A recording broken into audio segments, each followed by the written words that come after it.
sei se vai ficar muito alto.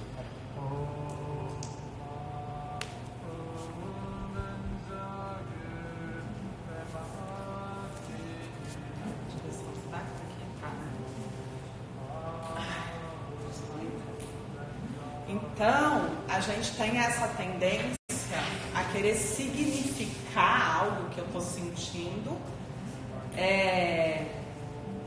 através de uma ligação com essa realidade só, com os contextos dessa realidade só.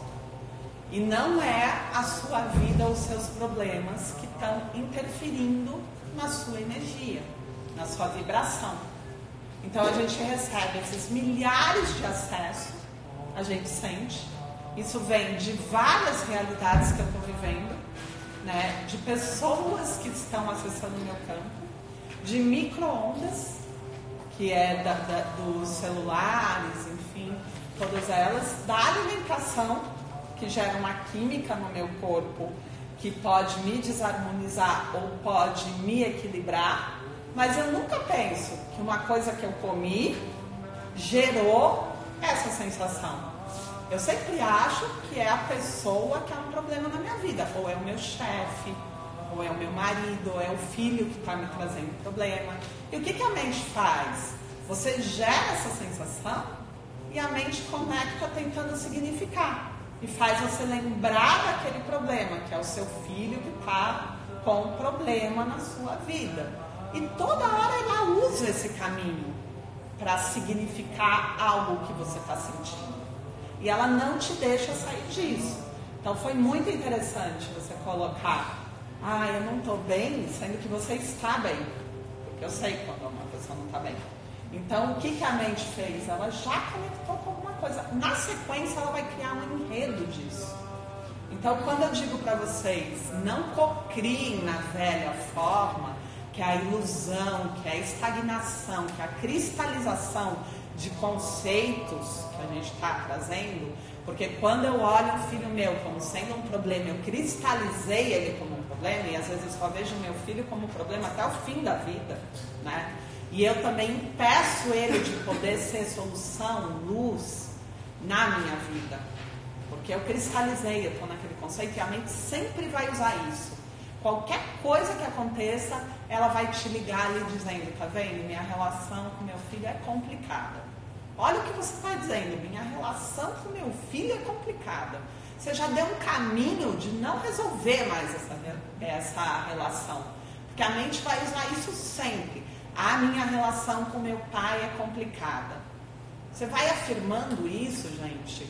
E as possibilidades, né, que são vários afluentes dentro dessas conexões neurais que a gente tem, elas vão sendo apagadas. E você cria um rio de conexão direta com uma resposta direta, que é: não tem jeito, isso nunca vai mudar. E aí vai ficando cada vez mais forte isso, e você não consegue resolver uma relação. Isso tudo criação da mente. Porque o seu pai te ama, você ama o seu pai, e vocês não conseguem se aproximar porque tem um monte de criação na mente. E você vai validando isso, na medida que você vai dizendo: é difícil, ele não muda, eu já conheço. E assim você faz com as relações, né? Então, a gente precisa parar de cocriar na antiga forma. Parar de olhar o outro de forma cristalizada, condicionando a pessoa através de uma criação da sua mente. Você condiciona o outro, ele pode fazer o que for, você não percebe ele, você não consegue ver ele, você condicionou a sua percepção àquela imagem que você cristalizou. Então o que precisa ser feito? Você tem que quebrar essa conexão direta de resposta automática quando você olha alguém e ir refazendo esses afluentes, dizendo: eu não conheço nada dele, eu não consigo acessar nada dele. Ele diz mais de mim do que dele. Eu vejo nele mais de mim do que dele. Ele é um papel em branco, é impossível saber do outro. E quando você vai fazendo esse exercício, Você vai quebrando essa condição de não poder se relacionar com alguém porque você considera essa pessoa difícil. Geralmente, o outro te considera muito mais difícil, porque a sua condição impossibilita o outro de conseguir chegar até você, de te tocar, inclusive. Então a gente nunca olha o outro de forma cristalizada e limitada, porque isso é uma ignorância. Se a gente evolui, se a cada ano a gente está diferente, a gente já mudou, por que o outro não está mudando?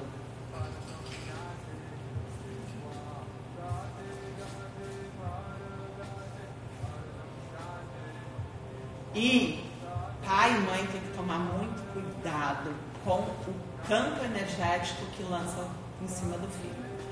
Por que os filhos precisam se afastar de pai e mãe? Porque dentro daquele campo energético eles não conseguem manifestar o seu potencial de cura, não conseguem, precisa se afastar, e no mundo ele consegue se manifestar, ele consegue, porque ele sai desse campo, mas dentro do campo de pai e mãe não, porque o pai e a mãe olham esse filho de forma limitada, e fica muito difícil, às vezes eu chego a dizer, para de me colocar nesse lugar, eu não estou aí, não quero estar. Por quê? Porque é uma força energética que faz com que você manifeste coisas. E quando a gente fala de campo mórfico familiar, não é tão simples sair dos campos. A gente tem que ter primeiro todo esse exercício do externo que a gente está falando, para depois ter condições de sair dos campos de campo mórfico familiar, que é a parte mais difícil. Porque esse sim a gente escolheu estar. Né? E esse sim é mais complicado da gente sair. Mas é o trabalho mais importante de se fazer. Primeiro, sair da condição imposta pelo campo, dizer, olha, eu honro e agradeço toda a experiência que eu tive através desse campo de informação, só que hoje eu reconheço essa distorção, eu escolho deixar no passado o que é do passado e escolho seguir na nova vibração. E eu não valido mais esse campo vibracional. Isso não é o desespero da alma. Ai, eu não quero mais estar. Não, é um posicionamento energético, que é muito diferente. E quando a gente está firme nesse posicionamento energético, a gente sai, porque a gente tem livre-arbítrio e a gente tem soberania na nossa escolha. O que significa ter soberania na sua escolha? Ninguém tem mais poder para a sua escolha do que você. Ninguém. Então você é soberano na escolha. Né? Então eu tenho que saber o que eu quero para conseguir chegar nesse lugar de cura. Quando eu decido me curar, eu me curo. Mas eu tenho que querer me curar. Porque às vezes a doença, eu uso ela, eu falo que eu quero me curar. No dia seguinte, eu acordo e me aproveito da doença e faço assim, um jogo, uma chantagem emocional, uma vitimação, que eu escolhi de novo entrar na doença, porque eu estou tendo ganho. Então não adianta um dia eu falar, eu quero me curar, no dia seguinte eu validar a doença porque eu tenho ganho. Não adianta eu falar, eu quero me empoderar, e no dia seguinte eu ter ganho da minha fragilidade. Então eu quero me empoderar, e no dia seguinte, eu sou uma coitadinha. Não adianta, porque eu invalido aquilo. Por isso que a gente tem que tomar cuidado e não cocriar. Você escolheu, você não pode mais ter ganho da antiga condição que você estava. Você tem que partir para nova condição e abrir mão dos ganhos, das recompensas de se estar no lugar antigo. Porque tem muitos. Por que eu não saio de um relacionamento às vezes? Porque eu tenho muita recompensa, tenho muito ganho. E não adianta eu virar e falar, eu quero sair hoje e amanhã eu estou lá fazendo o cara me dar tudo aquilo que eu ganho dessa relação também. Porque dessa forma eu não estou escolhendo sair. Então a gente precisa olhar como está sendo a nossa ação para a mudança. Bom, alguém tem dúvida? E a capacidade de amar, ela está muito relacionada a tudo isso. Vocês sabem como?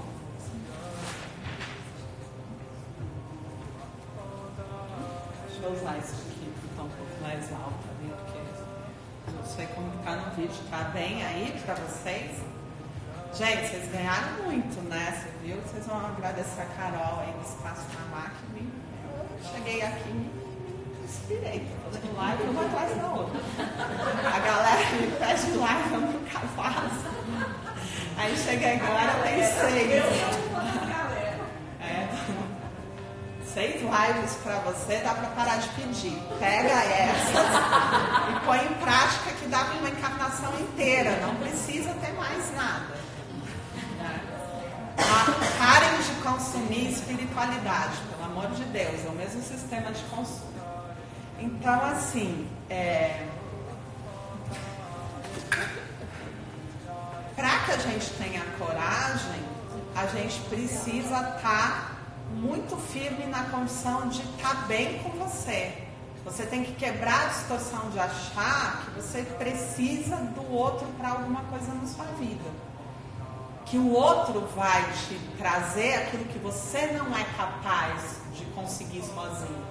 Então, para isso, você tem que retomar esse amor por você mesmo e fazer os exercícios, né? Que é conseguir realmente estar independente. O que é estar independente? Em qualquer lugar que eu vá no mundo, eu preciso estar bem. Qualquer lugar que eu vá no mundo, eu preciso saber estabelecer a minha própria cura. Eu tenho que conversar com o meu corpo, sentir o meu corpo. Eu tenho que ter uma conexão onde o meu corpo sinalizou e eu tenho que dar atenção para ele. Então eu tenho que parar de pôr energia tanto no externo e nas pessoas e jogar toda a minha intenção energética no outro e voltar para mim. Porque isso é ter autonomia, ter liberdade, ter independência. Quando uma pessoa tem autonomia, liberdade e independência, ela é a melhor pessoa para se relacionar. Porque o outro não se sente sufocado, não se sente preso, não está dentro dos jogos. Então a gente precisa fazer isso, que é inversamente contrário, né, ao conceito de egoísmo. Não é ser egoísta, você se trabalhar. Isso, na verdade, você está fazendo um bem para toda a sua família, para todo o seu núcleo de trabalho, porque você é uma pessoa que está bem resolvida com você. Você não vai gerar teias de dependência emocional. Você não vai roubar a energia do outro em nenhum momento, né? Você dá conta de ficar com a sua energia. Tá bom? A gente vai fazer um exercício daqui a pouco, que é um exercício para abrir bastante o nosso cardíaco, e através desse exercício a gente vai fazer esse exercício dançando, que é muito bom, e através desse exercício a gente vai entender que eu não preciso me proteger. Que quando eu estou no lugar de achar que eu tenho que me proteger, eu estou no lugar de ilusão. Eu não tenho que me proteger. Porque eu não valido o medo. A gente nunca dá poder para o medo, a gente dá poder para o amor. Se o amor é a energia mais poderosa, eu me empodero do amor e estou em qualquer lugar. Não importa, eu posso entrar em qualquer umbral se eu estiver vibrando essa energia fortemente em mim, né? E eu não tenho que ter medo, eu tenho que ter firme essa energia. Eu tenho que integrar essa energia na minha vida. E se eu até conversei isso com a Carol, as pessoas falam, mas energia negativa do outro. Negativa é não ter energia, menos. Então, como que algo que não pode interferir em algo que é? Não, está sem energia, não tem força nem para esse movimento. Imagine você com muita energia. Você acende o outro, você doa, você dá. Então, se você se mantém com muita energia, até por uma condição física mesmo, você não pode ter mais energia do que é possível, você tem que doar. Existe um movimento dessa energia ser compartilhada, né? O elétron, quando ele assume a carga máxima, ele é expulso daquela órbita, porque ele não pode desequilibrar. Então ele vai para outra, vai para outra, vai para outra, e isso vai fazendo o quê? ter mais energia elétrica. É a mesma coisa, quando a gente atinge um campo vibracional muito alto, a nossa energia ela não pode ficar na gente só, porque isso não é possível, a gente não dá conta, a gente fica muito expandido. E o que acontece? Você começa a compartilhar, e é um movimento natural energético. Então o seu campo, ele assume, ele domina o lugar, e ele vai fazendo todo mundo ascender. Então eu não posso, nesse momento planetário, ter medo da energia negativa. Eu não posso achar que a minha energia é fraca a ponto de alguém que está vibrando negativamente ter poder de me acessar. E o que eu tenho que fazer? Eu preciso subir o meu campo. Eu tenho que ter uma qualidade maior, né, de energia para que eu possa estar distribuindo essa energia. E aonde eu consigo subir o campo? Quando eu me conecto com essa energia que a gente chama de amor. Eu tenho que trazer ela para a minha vida, né? Nas palavras, nos atos, nas ações. Eu preciso usar muito essa energia, que é a energia da mais alta qualificação na minha vida. E é isso que vai gerar um campo alto. Deixa eu te fazer uma pergunta dentro desse assunto aí que você falou do outro, né?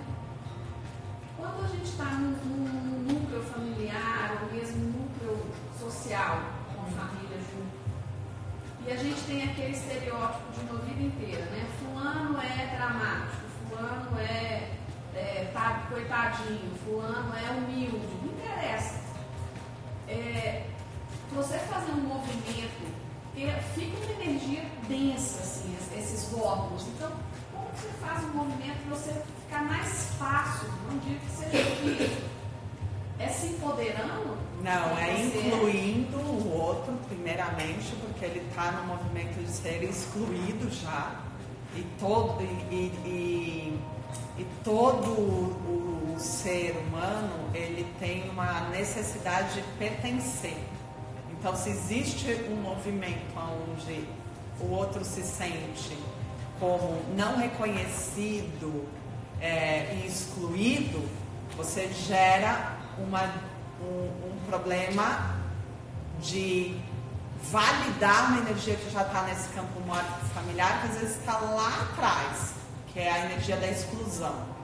Né? Você não permite que o outro seja aquilo que ele é, porque dessa forma ele não é aceito nessa família, né? E você valida isso. Então, o primeiro passo é incluir todos que foram excluídos.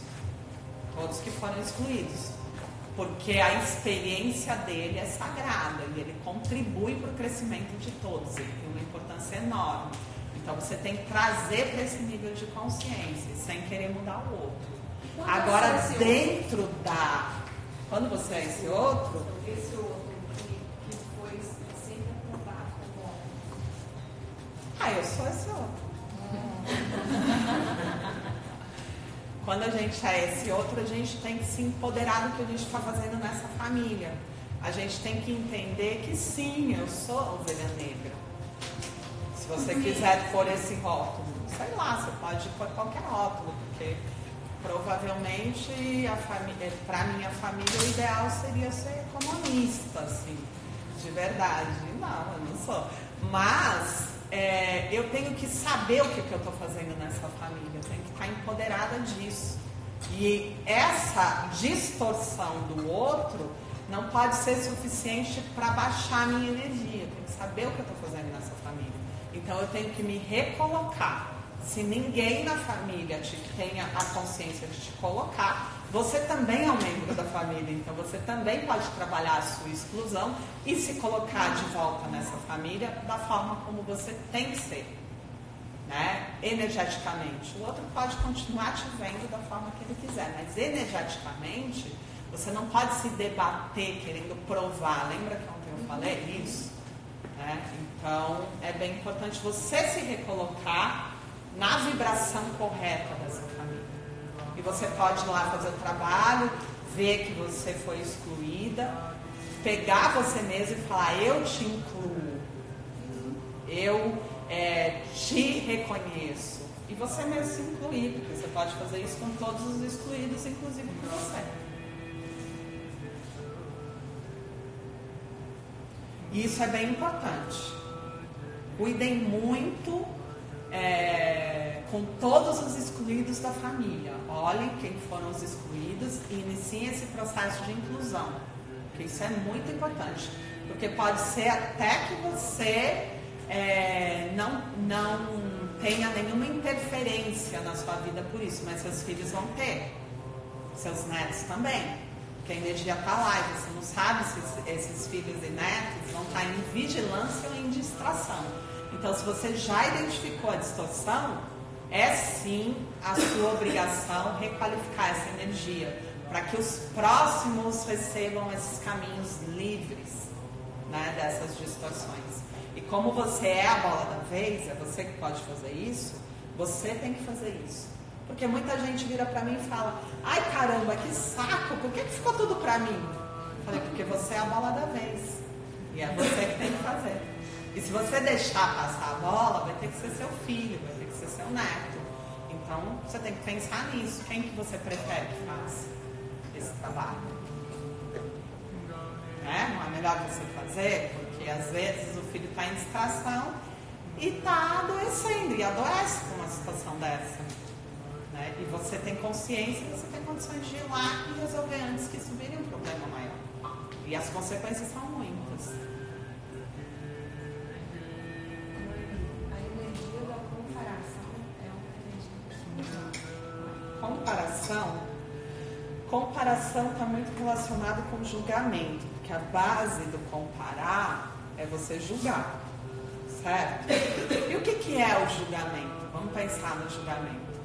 Julgamento é punição, porque você é muito punitivo quando você julga. Você diz: eu não consigo entender como uma pessoa faz isso, né? Então você, além de estar olhando de uma forma muito cristalizada, você também está punindo ali, você joga uma energia ali. Então o julgamento, ela tem a energia da punição dentro dela. Ela é uma energia muito mais mental, porque ela não é discernimento, então não é uma inteligência do coração. Então é uma energia que está muito no mundano, na terceira dimensão, nos campos de distorção dos relacionamentos. Então quando você julga, o que você faz? No primeiro momento, você conecta um fio energético naquela situação. E você está dizendo para o universo: olha, eu não estou entendendo isso. Me dá a resposta disso. Você faz isso também. Você está lançando uma pergunta para o universo, dizendo: por que isso acontece?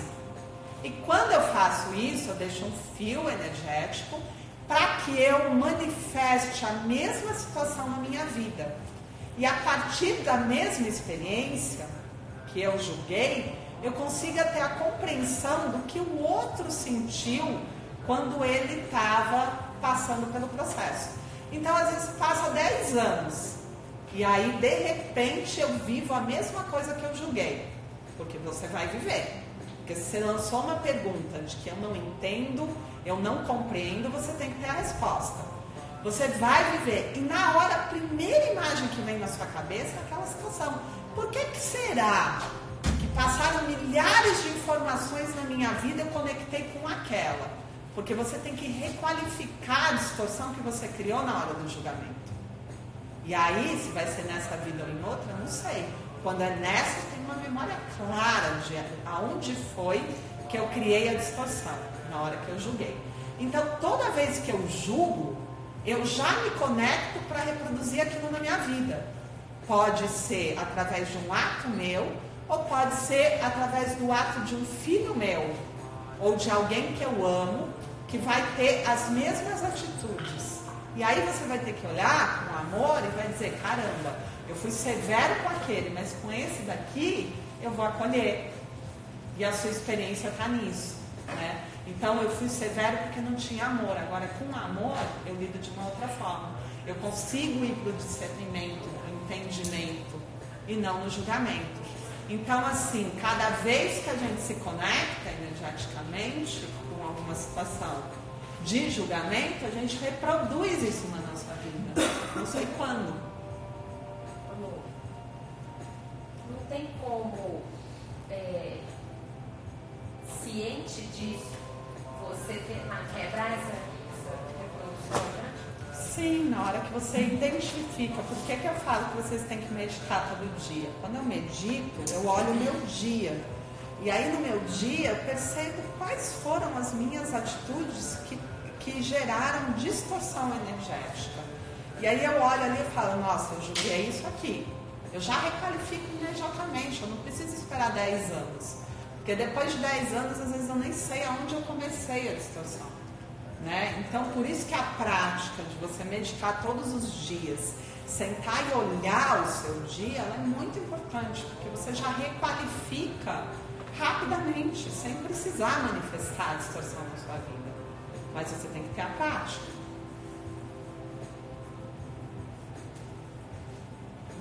Então, a meditação, além da respiração, tudo eu tenho que fazer isso? Olhar o dia todo, sim. E anotar.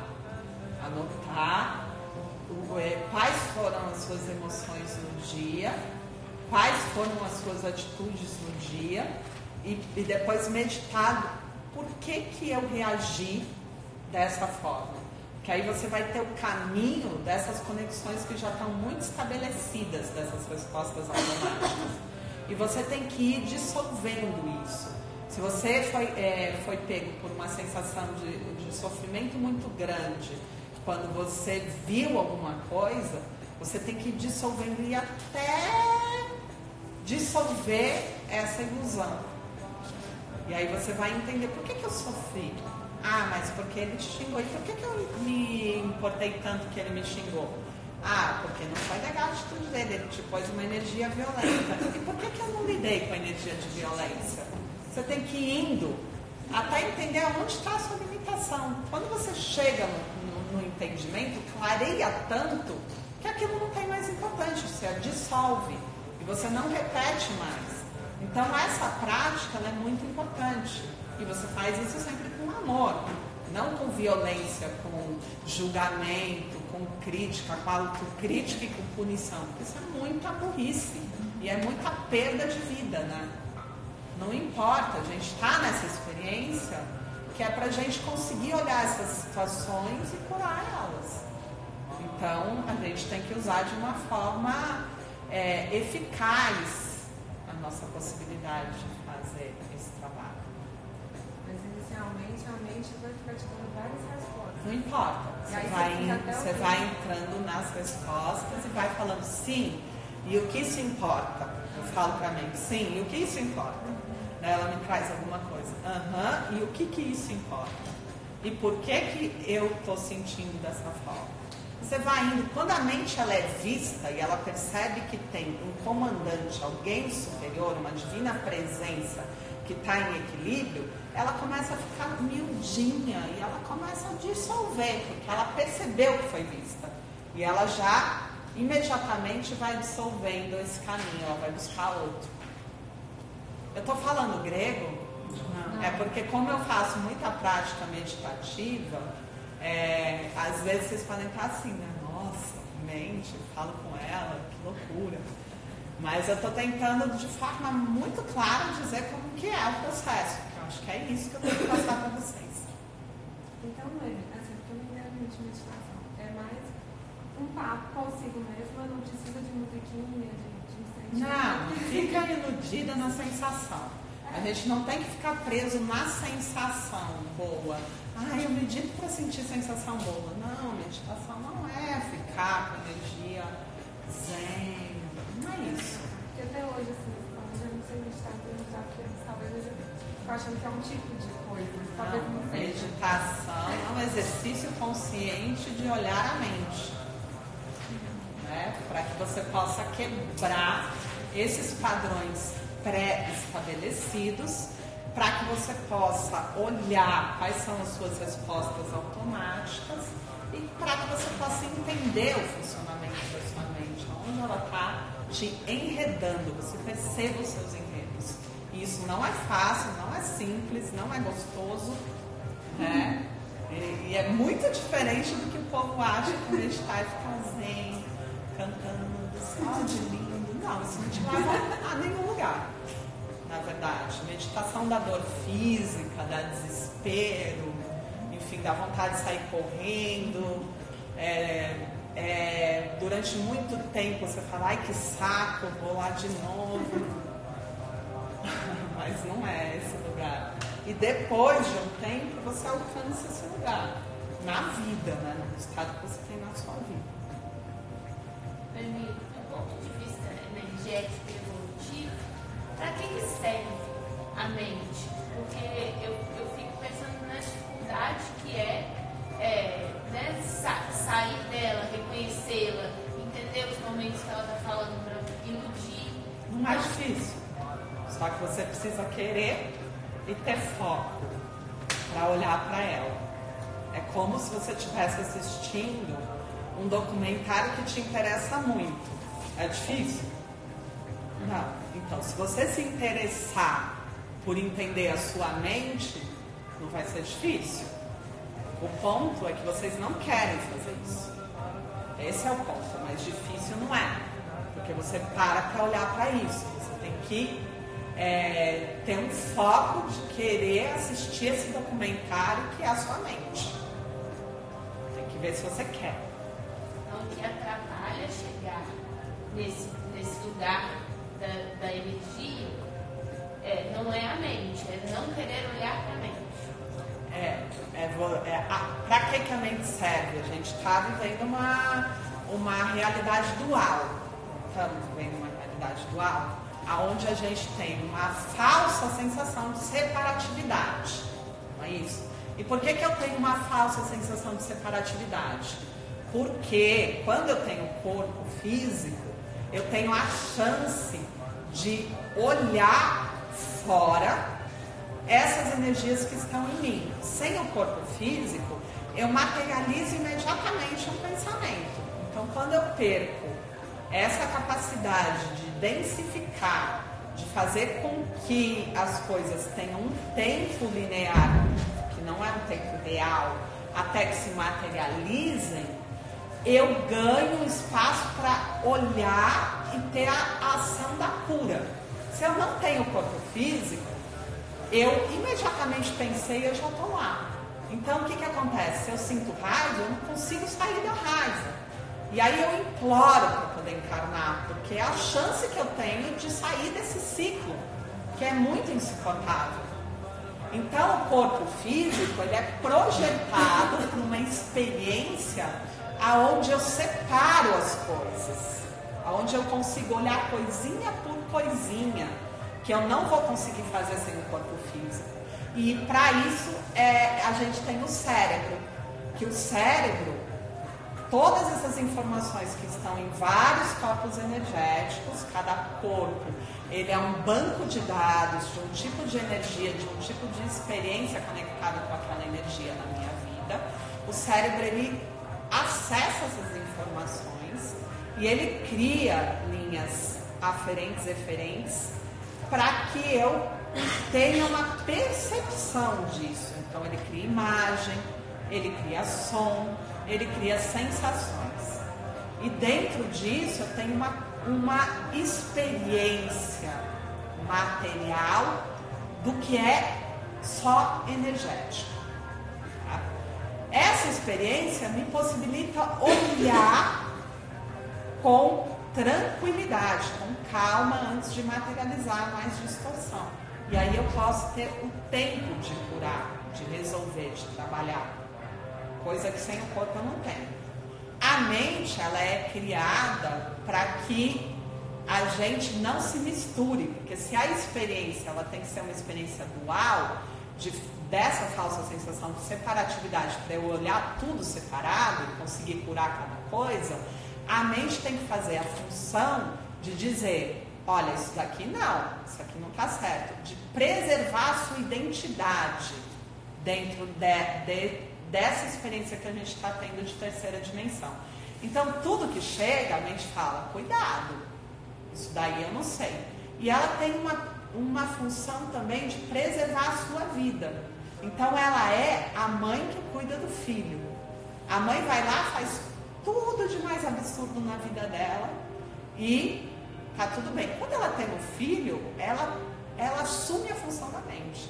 Ela fica assim, não vai ali, não pula ali, não cai, pelo amor de Deus, vai se machucar, vai morrer. A mente faz a mesma coisa. Entendeu? Só que alguém tem que dizer pra mãe assim, você tá surtada. Eu te falo assim, não vou morrer porque vou pular ali. Mas não dá, porque a função dela agora, como mãe, é proteger esse filho. E a mente faz isso. Só que você tem que pegar a mente e dizer assim, escuta, mente querida, eu tô vendo, calma, eu entendi, eu agradeço o sinal de risco, eu sei que é desconhecido, eu sei que a gente não tem respostas para isso, mas confia, estou no controle, vamos junto, você vai me dar um sinal e eu não vou te ignorar, eu vou ouvir e a gente vai fazer junto. Da mesma forma que o filho devia falar para a mãe, mãe, fica tranquila, você está me dizendo, eu estou entendendo. A gente vai junto. Eu vou considerar o que você está me falando. E eu estou atento. Aí a mãe fala, graças a Deus que eu tenho um filho consciente. Meu Deus. Entendeu? É mais ou menos isso. Acho que é a forma mais simples de explicar a mente que eu posso explicar para vocês. Então ela é ruim? Não, ela tem uma função. E a gente não pode ir para o extremo de falar, nossa, quero minha mãe fora da minha vida. Você também não pode querer a sua mente fora da sua vida, você precisa dela. E você precisa sentir medo e ter as sinalizações dos riscos na sua vida. Você só tem que saber usar isso de uma forma muito boa. Tá? Como é que eu vou falar assim? Isso aqui é minha mente, isso aqui é minha intuição. Como é que você vai falar? O que é o quê? Porque a mente enreda. A mente sempre conta uma historinha que nunca acaba. E a intuição, ela é direta. Ela só é. Você só sente aquilo. Não tem muita lógica. Não é uma coisa que você precisou racionalizar e pensar. Você simplesmente sente. E geralmente é muito rápido. É muito rápido. Você sentiu. Na maior parte das vezes você ignora, porque a mente fala, não, isso é uma besteira, vai lá, vive, vê se é a sinalização. Então você tem que exercitar. Sentiu, eu sigo. Senti, eu vou. Eu não sei por que não tem lógica. Eu simplesmente sei que eu não tenho que fazer. Ou simplesmente sei que eu tenho que fazer. Então a gente tem que exercitar muito isso. E a consciência, então, é a pessoa que vê isso tudo. É aquele que está fora de todos esses mecanismos, a sua divina presença eu sou, esse eu maior que olha de fora toda essa situação, que é o comandante desse barco, né? Que é aquele que está no controle real. Mas para isso você tem que adquirir um contato com esse seu observador interno. Ele tem que observar a mente, observar as emoções, observar os contextos, observar tudo sem julgamento, só olha. Não. Muitas vezes quando a gente intui, a mente tenta Sim, verificar, todas né? as vezes. Tipo assim, eu pergunto uma coisa e vem a resposta, tipo, minha intuição. Aí a mente vem, tipo, tenta mudar isso. Tipo assim, tirar o sentido, não é? Mas sempre que a mente entra e é mente, você começa a ter sofrimento. Você começa a ficar incômodo, desconfortável, ansioso. E quando é o coração, é tranquilidade. Você respira e... então é isso. Coração é resposta assertiva. Você acalma ali. Realmente ter essa capacidade do discernimento, uma resposta clara que chega para você. Gente, é complexo, porque vocês precisam começar a exercitar. E assim, é individual também isso. Estou falando da minha experiência, né? O que eu sinto como... E é muito desafiador, não consigo explicar para você a sabedoria do coração. Eu só posso te dizer que você tem que abrir mão de querer saber muito. Porque existe essa ambição espiritual hoje. E aí eu vejo que as pessoas querem ter todos os cursos, todos os certificados, para validar que elas sabem. Mas por quê? Porque ela tem que ser um terapeuta melhor do que o outro, né? E eu tenho que me colocar no lugar entre os melhores. E isso é uma distorção. Porque não é o curso que você faz, é a experiência de vida, o que você viveu na sua vida, que vai te dar embasamento para você ter respostas assertivas e verdadeiras. Você nunca vai entrar lá no meu site e vai saber o que eu fiz de curso, que ridículo. Você vai escolher ter uma conexão comigo pelos cursos que eu fiz? Não, cara, você tem que me ver e me ouvir e falar, nossa, me conectei. É isso, sabedoria do coração. A pessoa pode falar abobrinha, mas eu quero estar perto dela. Por quê? Porque eu entendo que tem alguma coisa vibracionalmente que nos afiniza e através desse contato vai ter troca. Não importa que tipo de troca. A mente vai dizer, não, mas você tem que ir no mais intelectual. Isso é mente, porque talvez você não tenha troca com o intelectual. E às vezes você tem uma troca com o cara lá que é ignorante, absurdo para o seu processo, que é o que você está precisando. Eu sempre dou um exemplo que eu fui num curso, e poucos cursos eu faço, quase nenhum mesmo. Até agradeço todo mundo que me manda os convites de curso, que me dá gratuitamente. Gente, é uma escolha minha, né, de fazer meu caminho direto. Mas não é que eu estou de forma arrogante, me achando melhor, que eu não preciso estar. Não é isso, é uma escolha de caminho direto. E eu fiz um curso, que eu cheguei lá. E quando eu cheguei no curso, a pessoa não sabia nada de energia. Ela estava falando os caminhos energéticos completamente contrários. E eu falei, caramba, o que eu estou fazendo aqui? A primeira coisa foi minha mente. Putz, que perda de tempo absurda, cara. O que eu vou fazer aqui? Né? E tudo era muito raso para mim. E aí eu falei, vai ver que eu vou ajudar esse ser agora. Vamos lá, vou ajudar ele. Eu estava bem arrogante, né? E aí eu virei e falei assim, olha, deixa eu te falar, mas a energia, ela corre assim, ela funciona dessa forma. Eu vejo na prática quando eu estou trabalhando lá no consultório, será que tá certo? O cara foi tão humilde, meu, que ele virou e falou assim, putz, que bom que você está aqui. Deixa eu te falar, eu não sei nada de energia, eu só sei que me ensinaram desse jeito. E eu tô aqui no maior desafio, tentando passar aquilo que me ensinaram. E tipo, não sei, é isso. O que eu fui aprender com ele foi humildade. E isso foi tão importante que eu tô trazendo aqui. Eu precisei ver a disponibilidade da pessoa realmente se revelar e ser humilde, para eu integrar a humildade. Eu precisei receber humildade do campo daquela pessoa.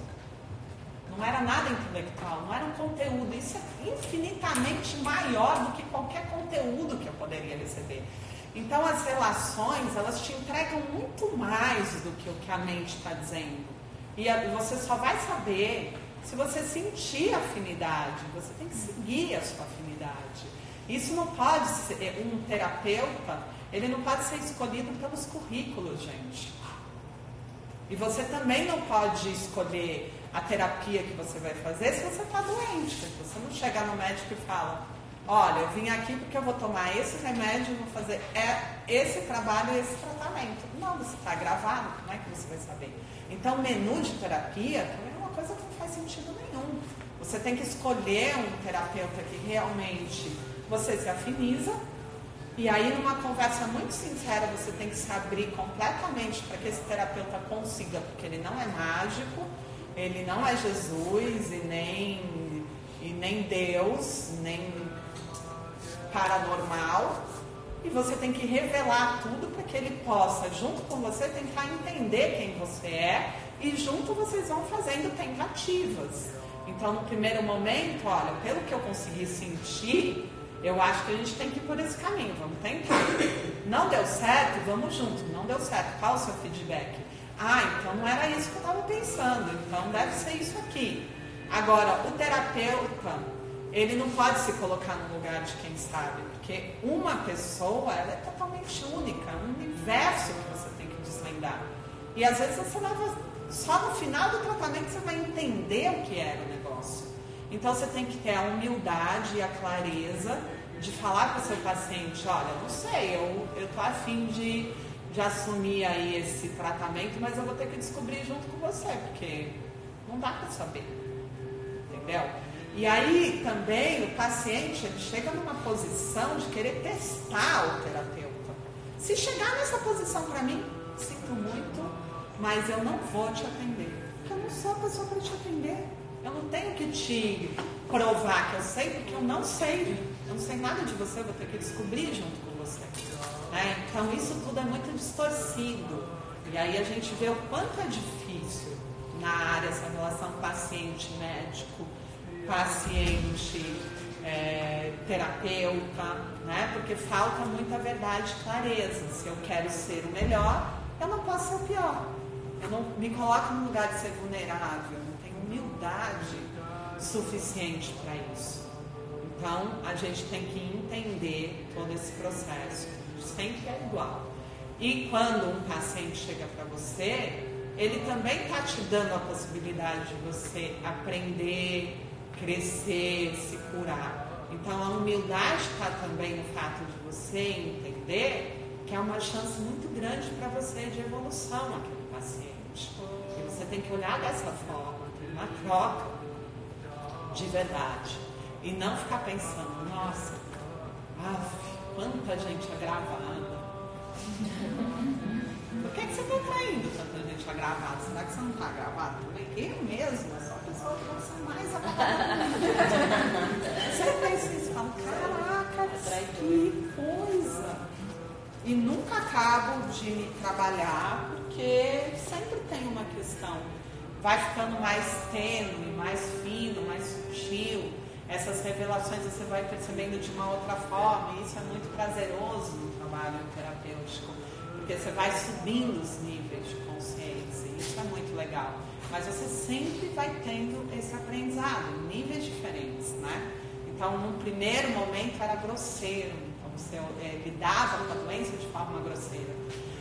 No momento que eu estou hoje, é muito sutil, eu pego coisas muito finas do processo. Eu percebo coisas que eu falo, nossa, é aqui o fio da situação, que eu não tinha condições de fazer antes. Só que eu atendo todos os dias, agora mudei a minha agenda, só que todos os dias, no mínimo 10 pacientes por dia, me colocando no serviço. Minha mente todo dia fala assim, por que você está atendendo, meu? Não vale a pena, não. Eu falo, eu estou porque eu não vou estagnar o meu processo. Porque é dessa experiência que eu estou tirando todas essas informações que eu estou passando para vocês aqui. Né? Então, tudo está relacionado. E a gente não pode estagnar, a gente não pode parar o nosso processo, a gente tem que se desafiar. Se eu respiro 1 hora hoje, daqui 1 mês eu tenho que respirar 1 hora e 10 minutos. E depois eu tenho que respirar 1 hora e 30 minutos, senão eu vou estagnar o meu processo. E é assim que os atletas fazem. Sempre a gente tem que subir um pouquinho mais. E esse subir um pouquinho mais é sempre doloroso, difícil, porque a mente não quer, porque você está cansado, porque você sente no físico, porque é uma série de coisas. E você tem que ter a capacidade de ir além da sua limitação. Porque quanto menos se faz, menos se quer fazer. Então, se eu parar de atender hoje, eu vou atender 4 dias da semana, pode ter certeza que daqui a alguns meses eu estou atendendo 3, e depois eu estou atendendo 2, e vou achar que é muito ruim atender os 2 dias. Porque quanto menos se faz, menos se quer fazer. Então, a gente tem que se pôr na prática do exercício. Sabe o que eu acho mais interessante disso tudo? Que a gente, assim, a conclusão que eu estou chegando aqui, não importa, às vezes muita coisa, importa que a gente vê você falando de sua experiência, né, que é uma coisa real, e no fundo a gente vê que é possível. É lógico que é possível. Então, eu acho que isso é o mais importante, acho, nesse momento, assim, pra gente, sabe? Exatamente. A gente vê que é possível. E entender a natureza da mente da estagnação, da preguiça e da inércia. Sim. E que é tão desafiador para mim manter, né, o ritmo da ação que é necessário, como é para vocês. Só que se você para, você não tem capacidade de sustentar. E o que a gente menos vê hoje é a capacidade de sustentação das pessoas. Por quê? Porque elas não aprenderam isso, a sustentar nem o emocional delas. A pessoa acabou de sentir alguma coisa, ela está desesperada, gritando, chorando, entregue e jogada na cama. Por quê? Porque ela não sustenta. E por que não sustenta? Porque às vezes, no primeiro grito, no primeiro choro, ela já recebeu colo e ela vai querer esse colo eterno. Né? Então a gente precisa também, como educador, ensinar muito o processo da sustentação.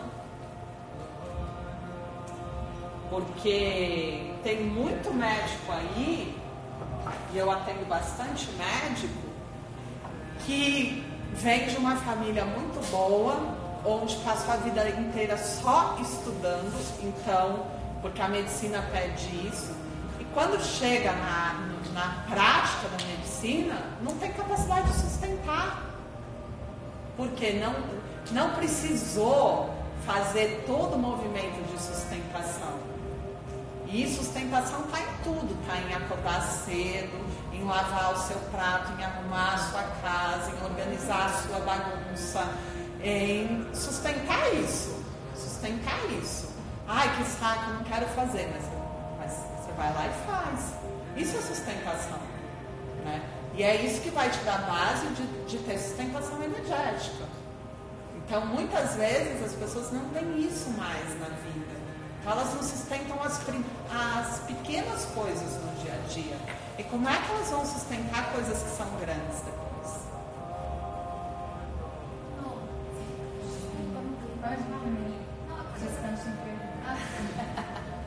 Você está falando de sustentar, que tem a ver com a responsabilidade.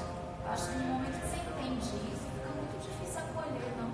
Porque a pessoa já é responsável, ela tem que sustentar, então tem que se virar, aí você vai acolher. Sim, mas eu não acolho meus filhos. Eles lavam, façam, cozinham, arrumam a casa e comem o que tem que comer. E desde sempre eles fazem isso todos os dias. Tem função em casa. E eles se debatem, e eles choram, e eles gritam durante um ano. Depois, eles querem fazer. Eles chegam lá já fazendo. Vamos lavar a louça, vamos arrumar aqui, vamos ter praticidade, porque precisa fazer isso. E eles são homens, né, os meninos. E o que eu vejo?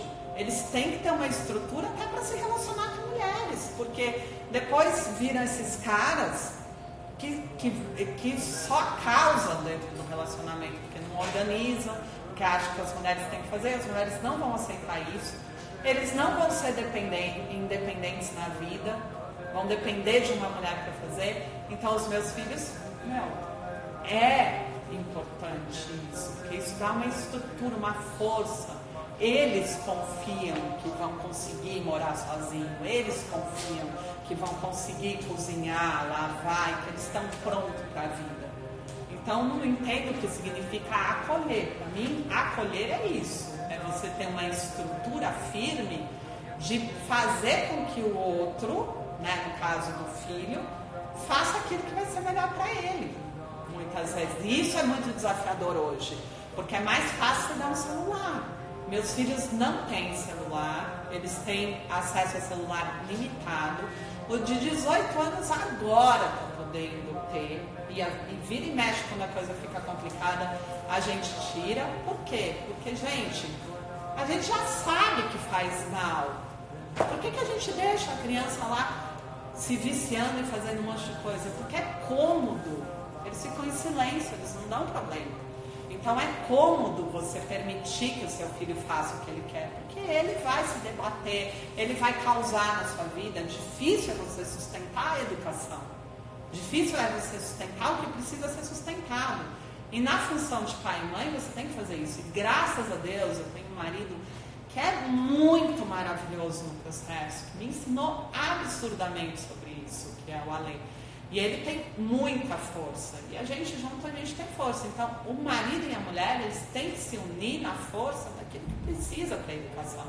E vocês têm que parar de ter medo de traumatizar. Porque nunca uma geração ficou tão refém do medo do trauma para educar como a nossa, né? E aí a gente deixa de fazer as coisas que precisam. E isso vai reverberar muito na vida deles.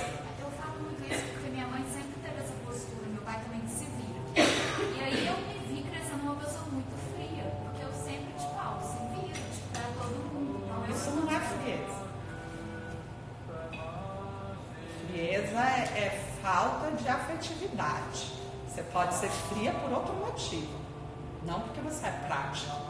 Eu sou prática e não sou fria. Vocês sentem um acolhimento amoroso. Eu posso ser muito amorosa e posso ser muito firme, né? Aí vai da distorção, que é muito diferente. A gente está falando de duas coisas.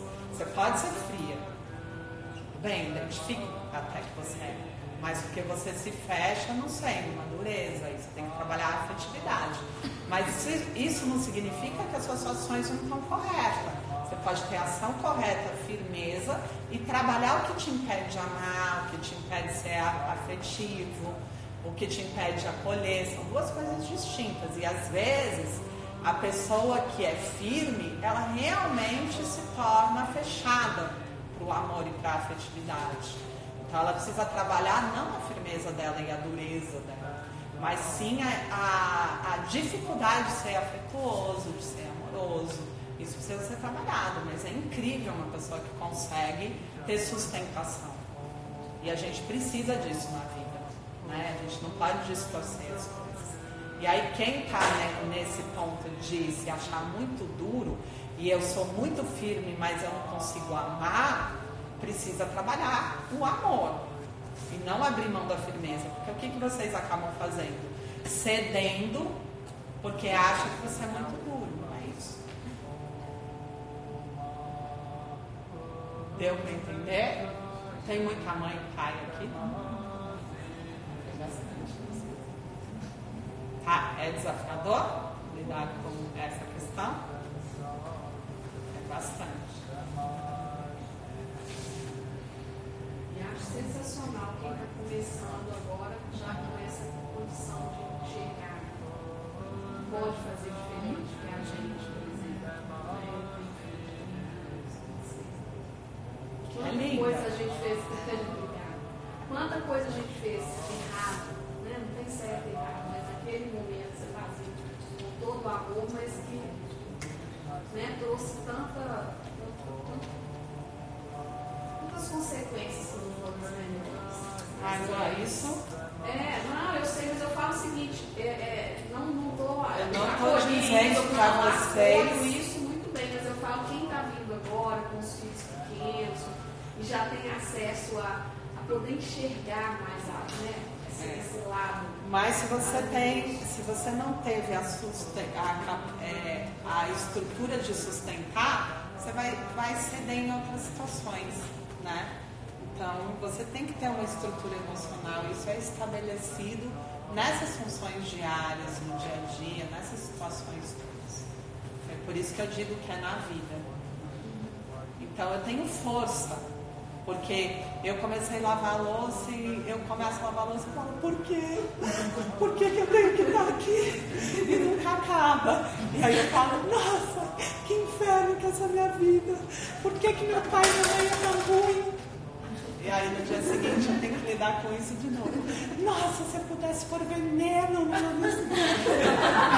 terceiro dia eu tenho que lidar com isso de novo. E aí eu falo, que merda, já estou 2 horas aqui. No 4º dia eu penso, deixa eu ir rápido.